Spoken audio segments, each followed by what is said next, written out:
നിങ്ങൾ ദൈവം ബ്ലെസ് ചെയ്യുന്ന സമയമാണ്. അച്ഛൻ നിങ്ങൾക്ക് വേണ്ടി പ്രാർത്ഥിക്കാൻ തുടങ്ങുന്നു. അതിശക്തം കർത്താവ്, നിങ്ങളുടെ രോഗങ്ങള്, നിങ്ങളുടെ വിഷമതകള്, ഹൃദയത്തിന്റെ ഭാരങ്ങള്, അട്ടുപോലെ ഇരിക്കുന്ന ഹൃദയത്തിന്റെ അവസ്ഥകള് എല്ലാം മാറ്റപ്പെടാൻ വേണ്ടി കർത്താവേ, നിന്റെ വിശുദ്ധ പൗരോഹിത്യത്തെ നീ മഹത്വപ്പെടുത്തി പ്രാർത്ഥിക്കുന്ന, സഭയിലുള്ള സാന്നിധ്യം പ്രകടമാക്കി പ്രാർത്ഥിക്കുന്ന 36 വർഷം ഞാൻ അർപ്പിച്ച കൃപാന്റെ യുഗതയാൽ കൃപാസംസ്ഥാനയിൽ ജീവനോടെ പ്രത്യക്ഷപ്പെട്ട മാതാവിന്റെ മാധ്യസ്ഥത്തിൽ എല്ലാ ഭാരങ്ങളും, എല്ലാ ആശ്വാസങ്ങളും, എല്ലാ രോഗങ്ങളും യേശു നാമത്തിൽ മാറിപ്പോകട്ടെ. സ്തുതിക്കട്ടെ.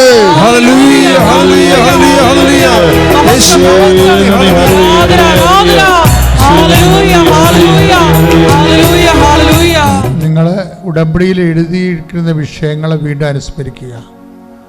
ഉടമ്പടി പുതുക്കാൻ പോകുന്ന വിഷയങ്ങൾ പരിശുദ്ധ അമ്മ വഴി ഈശോയ്ക്ക് ഏൽപ്പിക്കുക. ഈ ആശീർവാദത്തിൽ അനേകം മക്കളെ കർത്താവ് ആശീർവദിക്കുകയും സാക്ഷ്യം പറയാൻ പറ്റുന്ന രീതിയിൽ നിങ്ങൾക്ക് അനുഭവങ്ങൾ നൽകുകയും ചെയ്യാം. അച്ഛൻ നിങ്ങളുടെ പ്രാർത്ഥനകൾ വിട്ടുപോയിട്ടുള്ള വിഷയങ്ങളുണ്ടെങ്കിൽ അതും, ഏതെങ്കിലും നിങ്ങളുടെ സ്വകാര്യമായ വിഷയങ്ങൾ, ഇപ്പോൾ നിങ്ങൾ പുതുതായിട്ട് അനുഭവിക്കുന്ന വിഷയങ്ങൾ, ഉടമ്പടി എടുത്തതിന് ശേഷം വല്ല പുതിയ കാര്യങ്ങൾ ഉണ്ടായിട്ടുണ്ടെങ്കിൽ അതെല്ലാം സമർപ്പിക്കേണ്ട സമയമാണ് ഇപ്പോൾ. അതിനുശേഷം ആശീർവാദം. മൗനമായിട്ട് നമ്മുടെ എല്ലാ വിഷയങ്ങളും ഒരിക്കൽ കൂടി പരിശുദ്ധ അമ്മയുടെ മധ്യസ്ഥയിൽ, കൃപാസനത്തിൽ പ്രത്യക്ഷയായ അമ്മയുടെ മധ്യസ്ഥയിൽ ദിവ്യാന്യസന്നിധിയിൽ സമർപ്പിച്ചുകൊണ്ട് നമുക്കൊരു നിമിഷം പ്രാർത്ഥിക്കാം.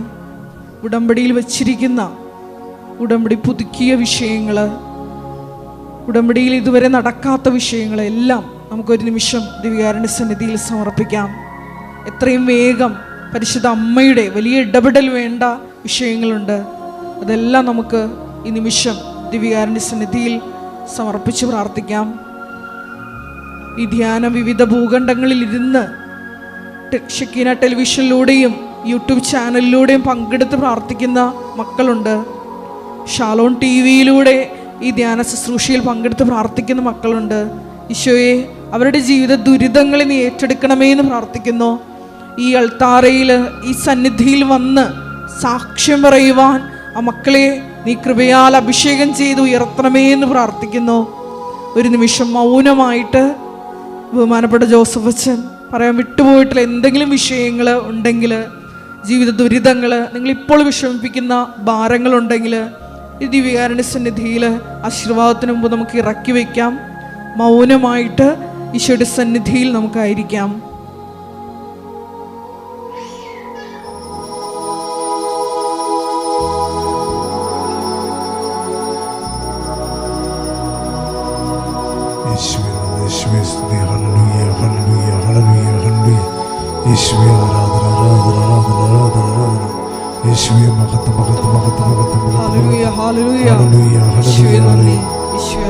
പരിശുദ്ധ പരമമാ ദിവ്യകാരുണ്യമേ,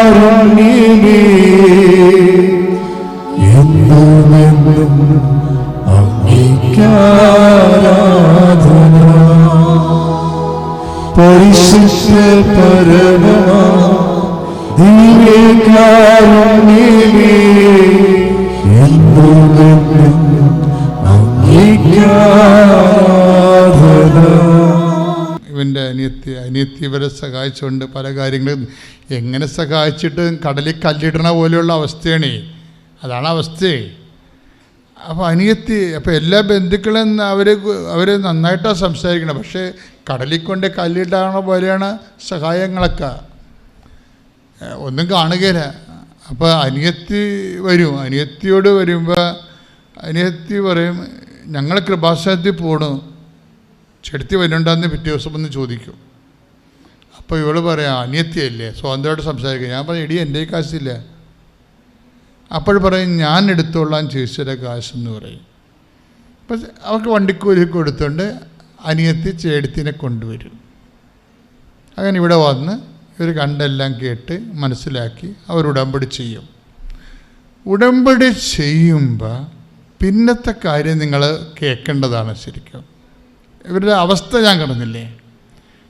ഇനി ദൈവം ഒരു വ്യക്തി വ്യക്തി ഇങ്ങനെ 0 നിന്ന് എങ്ങനെയാണ് പരിശുദ്ധ അമ്മ അവരെ ഉയർത്തിക്കൊണ്ടുവരണമെന്നറിയാം. ഇപ്പം നിങ്ങൾ ഉടമ്പടി ചെയ്യുമ്പോൾ എന്താ സംഭവിക്കണത്?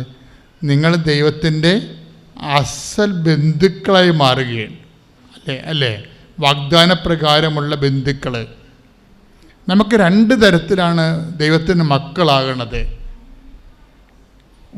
ദൈവത്തിന് ബൈബിൾ അനുസരിച്ച് 2 തരത്തിലാണ് മക്കളാകണത്.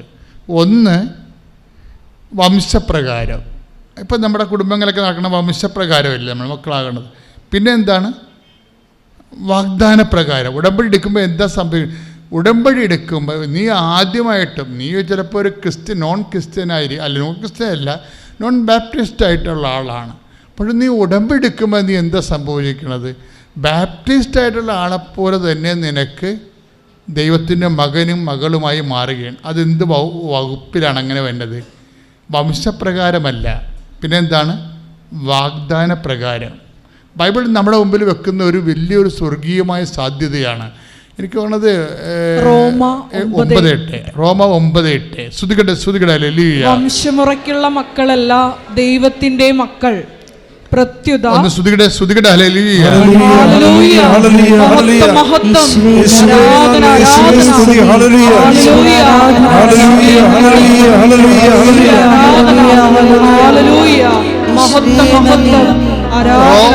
റോമാലേഖനം 9:8 വായിച്ചേ.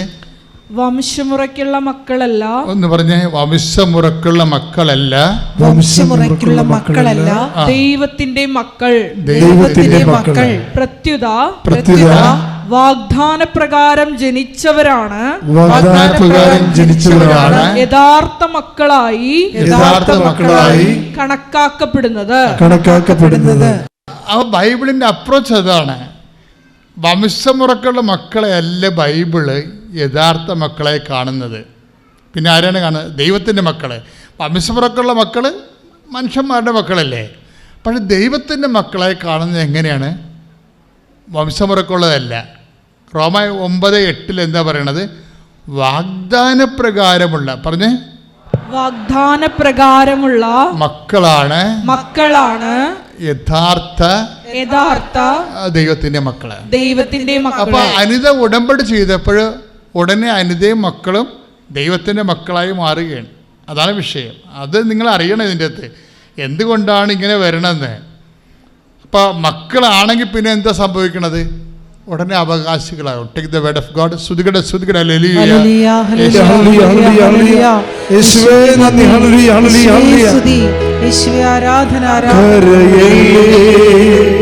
തളരല്ലേ നെഞ്ചൊന്നു നീരിടലേ നിന്നെ കാണാൻ നിന്നെ കേൾക്കാൻ നാഥനുണ്ടിവിടെ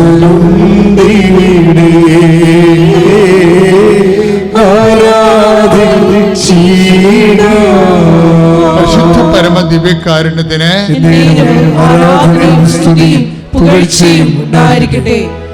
റോമ 8:17 നാം മക്കളെങ്കിൽ എന്ന് പറഞ്ഞ നാം മക്കളെങ്കിൽ അവകാശികളുമാണ് ദൈവത്തിന്റെ അവകാശികളും ക്രിസ്തുവിന്റെ കൂട്ടവകാശികളും. അപ്പൊ റോമ 8:17 എന്താ പറയണത്? നാം മക്കളാണെങ്കിൽ അവകാശികളുമാണ്. കേട്ടാ, അതിൻ്റെ മക്കളും ഉടനെ മക്കളുമായി പിന്നെന്താണ്? അവകാശികളുമായി. പെട്ടെന്നായി സംഭവം നടക്കുന്നത്. ഇത് വിശുദ്ധീകരിക്കുന്ന ഗലാത്യ ലേഖനമാണ്. ഗലാത്യ 4:28 സഹോദരങ്ങളെ നമ്മളാകട്ടെ ഇസഹാക്കിനെ പോലെ വാഗ്ദാനത്തിന്റെ മക്കളാണ്. അതായത് വാഗ്ദാനപ്രകാരം വംശമുറക്കുള്ള മക്കളുണ്ട്. പിന്നെന്താണ്? വാഗ്ദാനപ്രകാരമുള്ള മക്കളുണ്ട്. ഉടമ്പടി വാഗ്ദാനത്തിൻ്റെ പ്രാർത്ഥനയാണ്. നീ ഉടമ്പടിയിൽ നമ്മൾ എന്തിനാണ് ഉടമ്പടി ചെയ്യണത്? ദൈവത്തിൻ്റെ വാഗ്ദാനങ്ങൾക്ക് നമുക്ക് അവകാശികളാകാനാണ്. ക്ലിയർ അല്ലേ? ദൈവത്തിൻ്റെ വാഗ്ദാനം എന്തുമാത്രമുണ്ട്? 7752 വാഗ്ദാനമെന്ന് ഗൂഗിൾ പറയും. ചില വെബ്സൈറ്റുകളിൽ 8852 വാഗ്ദാനം എന്ന് പറയും. കാരണം ഒരു മനുഷ്യൻ്റെ ഫിസിക്കാലിറ്റി ആൻഡ് സ്പിരിച്വാലിറ്റി മെയിൻ്റെനൻസിന് വേണ്ടി ദൈവം 8000-ഓളം വാഗ്ദാനങ്ങളാണ് കൊടുത്തിരിക്കുന്നത്. ഈ 8000 വാഗ്ദാനങ്ങൾ അനുദിന ജീവിത ആവശ്യങ്ങളും നിത്യജീവിതത്തിൻ്റെ ആവശ്യങ്ങളും നിറഞ്ഞു നിൽക്കുകയാണ്. When we come to the covenant relation, we became heirs of this. നമ്മൾ റൈറ്റ് ഹോൾഡേഴ്സ് ആവും ഇതിൻ്റെ എന്താണ് ദൈവത്തിൻ്റെ വാഗ്ദാനങ്ങളുടെ. അതാണ് മക്കളെങ്കിൽ അവകാശികളുമാണ്. പക്ഷെ അവകാശികളും മക്കളുമാക്കുന്നത് എന്താണ്? ഉടമ്പടിയാണ്. ഉടമ്പടി വഴി വാഗ്ദാനങ്ങളിലൂടെയാണ് നമ്മൾ പ്രാപിച്ചുകൊണ്ടാണ് ദൈവത്തിൻ്റെ മക്കളാകുന്നത്. മക്കളാകുമ്പോൾ അവകാശികളുമാകും. അനിത ഉടമ്പടി എടുക്കുമ്പോൾ വാഗ്ദാന പ്രകാരം ദൈവത്തിൻ്റെ മകളുമായി ആ കുടുംബം മുഴുവൻ ദൈവത്തിൻ്റെ മക്കളായിട്ട് പിന്നെ എന്തായി? ദൈവത്തിൻ്റെ വാഗ്ദാനങ്ങളുടെ അവകാശികളാകും. ഇത് ആദ്യം മുതലുള്ള ഏത് വാഗ്ദാനം എന്ന് ചോദിച്ചു കഴിഞ്ഞാൽ ആദ്യം മുതലേ വാഗ്ദാനം ഉണ്ടാവും. ഇപ്പോൾ ഉൽപ്പത്തി പുസ്തകത്തിൻ്റെ 17:26 ഈ വാഗ്ദാനമുണ്ട്. 17:16 ഉൽപ്പത്തി പുസ്തകം 17:16 എടുത്ത് ശ്രുതികട ഹല്ലേലൂയ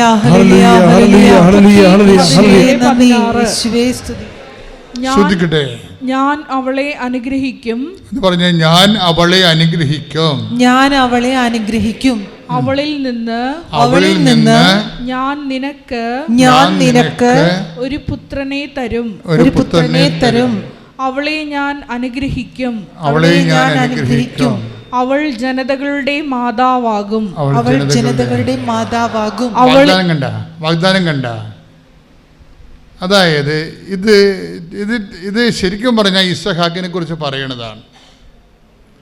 പക്ഷേ ഇസഹാക്കിനും സാറാക്കിനും യോജിക്കണില്ല. ഇത് യോജിക്കണത് എന്താ കാര്യം വെച്ച് കഴിഞ്ഞാൽ ജനതകളുടെ മാതാവാകും എന്ന് പറഞ്ഞെങ്കിലും ഒരു കംപ്ലീറ്റ് പൂർണ്ണ മാതാവാകത്തില്ല അവർ. അതെന്താ കാര്യം എന്ന് വെച്ച് കഴിഞ്ഞാൽ അതിനുള്ള കാരണം വെച്ച് കഴിഞ്ഞാൽ ഇവരുടെ ഭാഗത്തുനിന്ന് വന്നിട്ടുള്ള മാനുഷികമായ ന്യൂനതകൾ ഭയങ്കരമാണ്. സാറയുടെ ഭാഗത്തുനിന്നായാലും ശരി.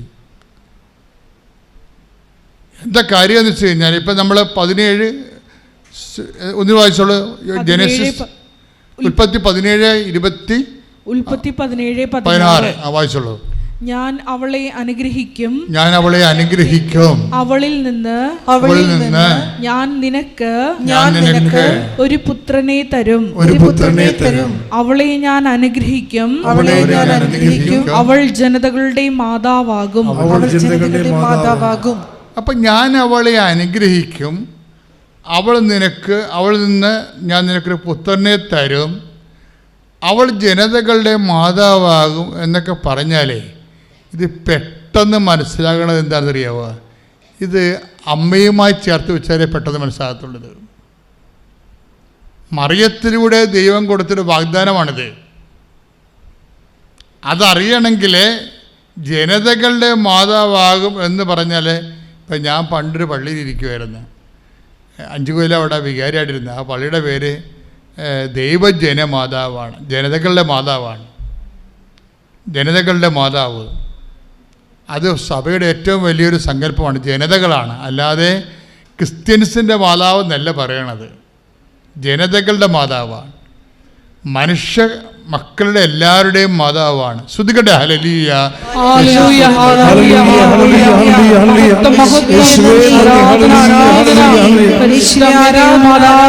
അമ്മയുടെ മക്കൾക്ക് വേണ്ടി, ജനതകൾക്ക് വേണ്ടി, ലോകം മുഴുവനും വേണ്ടി മധ്യസ്ഥ പ്രാർത്ഥിക്കണമേ എന്ന് ഈ ആരാധനയിലൂടെ അടിയങ്ങൾ പ്രാർത്ഥിക്കുന്നു. ആരാധന. ഹല്ലേലൂയ. ഇനി ഇതന്നെ അവളിലൂടെ അവൾ നിനക്കൊരു പുത്രനെ വായിച്ചോളൂ. ശ്രുതികട്ടെ ഹല്ലേലൂയ. ഹല്ലേലൂയ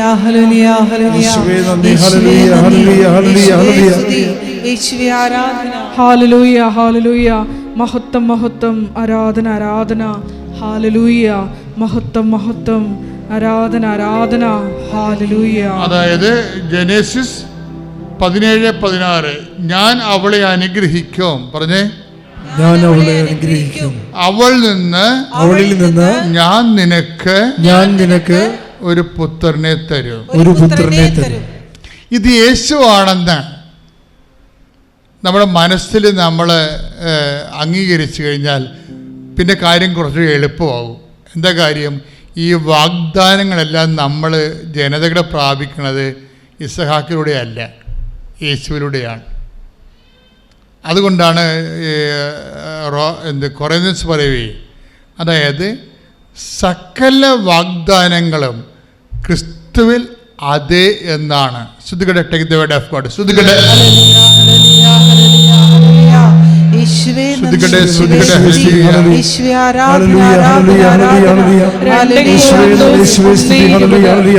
എൻ്റെ പേര് ടീന തോമസ്.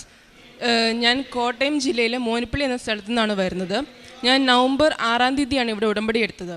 ഞാൻ ഒരു കമ്പ്യൂട്ടർ സയൻസ് ഗ്രാജുവേറ്റ് ആണ്. ഞാൻ 2022 പാസ് ഔട്ട് ആയത്. ഞാൻ 2022 ജനുവരിയിൽ ഒരു ക്യാമ്പസ് പ്ലേസ്മെൻറ്റ് കിട്ടിയിരുന്നു. ജൂലൈ മാസത്തിൽ എൻ്റെ കോഴ്സ് കംപ്ലീറ്റ് ആയി. ജൂലൈ അവസാനം ആ കമ്പനിയിൽ നിന്ന് ഒരു മീറ്റിംഗ് വെച്ചിരുന്നു. അന്ന് അവർ പറഞ്ഞത് സെപ്റ്റംബർ നവംബർ മാസത്തിനുള്ളിൽ ഞങ്ങളെ ജോയിനിങ് ചെയ്യാൻ സാധിക്കും എന്നാണ് പറഞ്ഞിരുന്നത്. എന്നാൽ സെപ്റ്റംബർ മാസത്തിലെ ആദ്യ സമയത്ത് അവരുടെ ഭാഗത്തു നിന്നൊരു മെസ്സേജ് വന്നു. അവർ ജോയിനിങ് ജനുവരി അവസാനത്തേക്ക് മാറ്റി വെക്കുകയാണെന്നും വേറെ കമ്പനിയിൽ ജോലി കിട്ടിയവർക്ക് അങ്ങോട്ട് പോകാമെന്നുമായിരുന്നു പറഞ്ഞിരുന്നത്.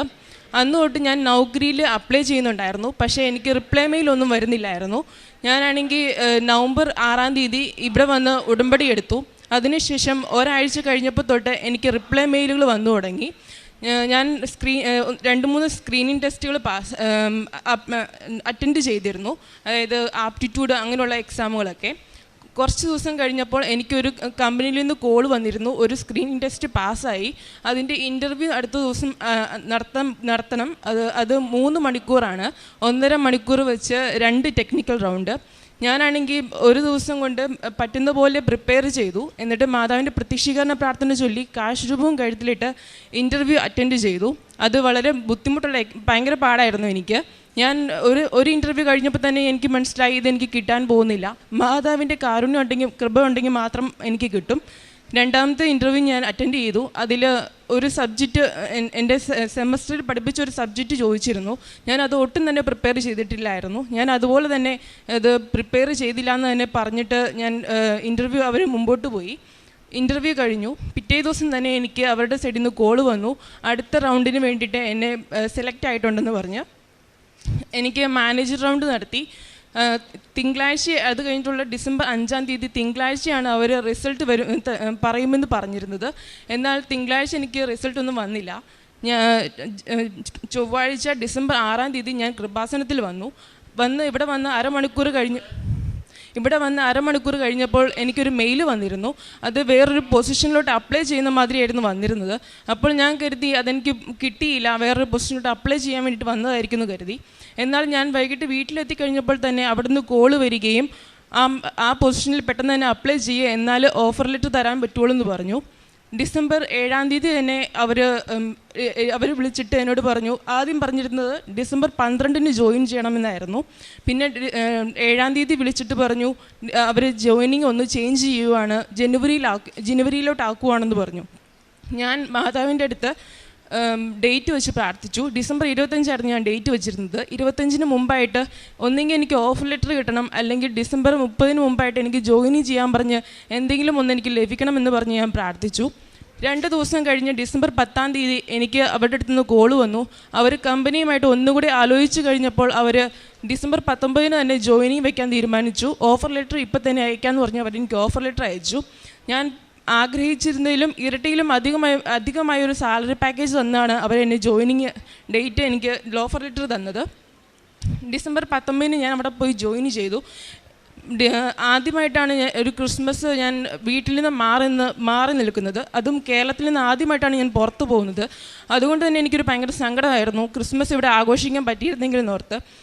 അവർ HR വിളിച്ച സമയത്ത് ഞാൻ ചോദിച്ചിരുന്നു, ഡിസംബർ 25 ക്രിസ്മസ് എനിക്കിവിടെ ആഘോഷിക്കാൻ പറ്റുമോ, അത് കഴിഞ്ഞിട്ട് ജോയിൻ ചെയ്താൽ മതിയായിരുന്നോ എന്ന് ഞാൻ ചോദിച്ചായിരുന്നു.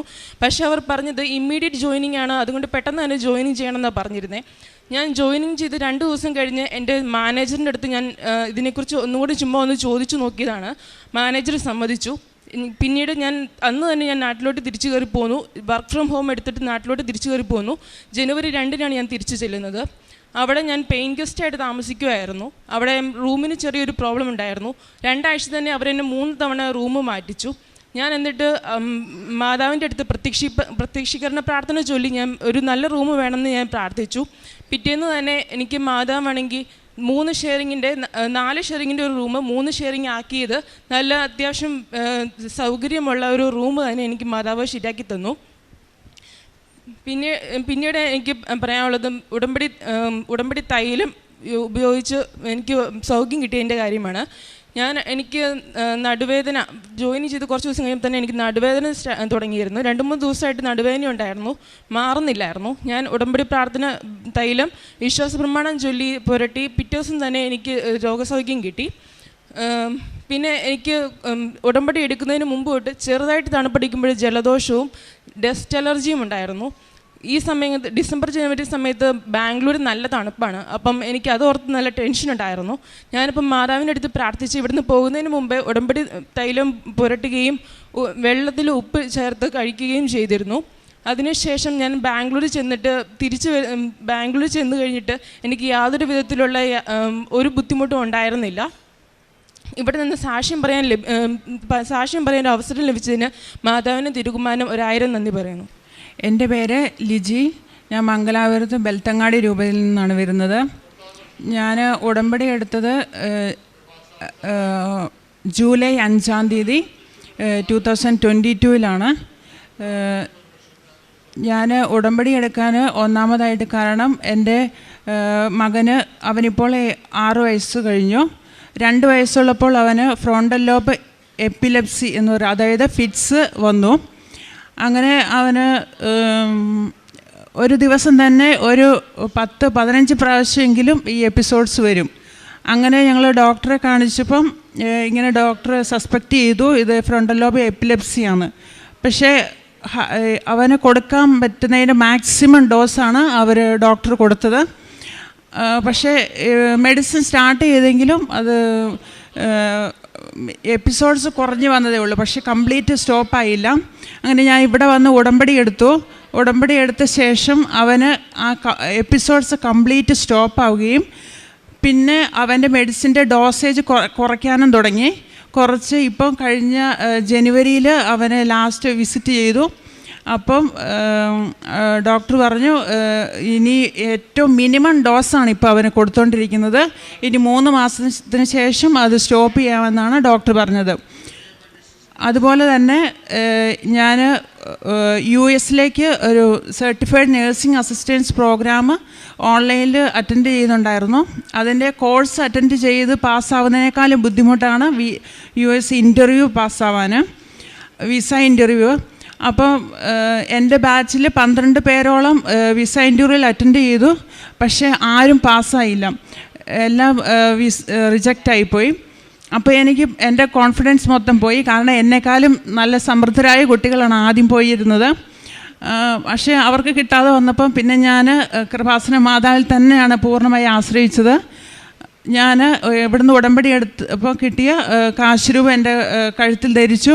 പിന്നെ ഇവിടുന്ന് കിട്ടിയ വെഞ്ചിരിച്ച ഉപ്പ് ഞാൻ കോൺസുലേറ്റിൽ കയറിയപ്പോൾ അതിൻ്റെ കോമ്പൗണ്ടിൽ ആരും ചവിട്ടില്ലാത്തടത്ത് ഇട്ടു പ്രാർത്ഥിച്ചു. അതുപോലെ തന്നെ എൻ്റെ സർട്ടിഫിക്കറ്റ്സിന് കൂടെ ഞാൻ കൃപാസന പത്രം വെക്കുകയും അമ്മ മാത്രമേ എനിക്ക് ആശ്രയമുള്ളൂ. കാരണം ബാക്കി എൻ്റെ കഴിവുകൊണ്ട് കിട്ടില്ല എന്ന് എനിക്ക് പരിപൂർണ്ണ വിശ്വാസമായിരുന്നു. 1% പോലും എനിക്ക് കിട്ടുമെന്ന് എനിക്ക് യാതൊരു ഉറപ്പുമില്ലായിരുന്നു. പക്ഷേ എനിക്ക് പരിശുദ്ധ അമ്മയുടെ സാന്നിധ്യം എനിക്ക് എപ്പോഴും കൂടെയായിരുന്നു. എനിക്ക് ഇവിടുന്ന് എൻ്റെ വീട്ടിൽ നിന്ന് പോകുമ്പോൾ മുതൽ തിരിച്ചു വരുന്നിടം വരെ പരിശുദ്ധ അമ്മയുടെ സാന്നിധ്യം ഞാൻ ഓരോ നിമിഷം അനുഭവിച്ചുകൊണ്ടിരുന്നു. ഒത്തിരി തടസ്സങ്ങളുണ്ടായിരുന്നു. എൻ്റെ പാസ്പോർട്ടാണ് ഈ പോകുന്നതിന് തലേ ദിവസമാണ് കിട്ടിയത്. അത് കിട്ടാൻ വേണ്ടി ഡിലേ ആയപ്പോഴും കൃപാസനം മാതാവിൻ്റെ അടുത്താണ് മുഴുവൻ ഞാൻ പ്രാർത്ഥിച്ചത്. എല്ലാം ആ സമയത്ത് എനിക്കെല്ലാം ക്രമീകരിച്ച് എനിക്ക് മുമ്പേ പോയി എല്ലാം ഒരുക്കി വെച്ചിരുന്നു. പരിശുദ്ധ അമ്മയ്ക്കും തിരുക്കുമാരനും കോടാനുകോടി നന്ദി അറിയിക്കുന്നു. എൻ്റെ പേര് ലേഹ ജോബി. ഞാൻ ചമ്പക്കുളത്ത് നിന്ന് വരുന്ന ആദ്യമായിട്ട് അമ്മയുടെയും തിരുക്കുമാരൻ്റെയും നടയിൽ നിന്ന് സാക്ഷ്യം പറയാൻ കിട്ടിയ ഓർത്ത് ഞാൻ 1000 നന്ദി പറയുന്നു. ഞാൻ 2019 ഉടമ്പടി എടുത്തതായിരുന്നു. അന്ന് കൊറോണ കാരണം മുടങ്ങിപ്പോയിരുന്നു. അന്ന് എനിക്കൊരു രോഗസൗഖ്യം കിട്ടിയായിരുന്നു. 2019 ഫെബ്രുവരി മാസം ഞങ്ങൾ കാഞ്ഞിരപ്പള്ളിയിൽ എൻ്റെ ഭർത്താവിൻ്റെ സഹോദരിയുടെ വീട്ടിൽ വിവാഹത്തിന് പോയിരുന്നു.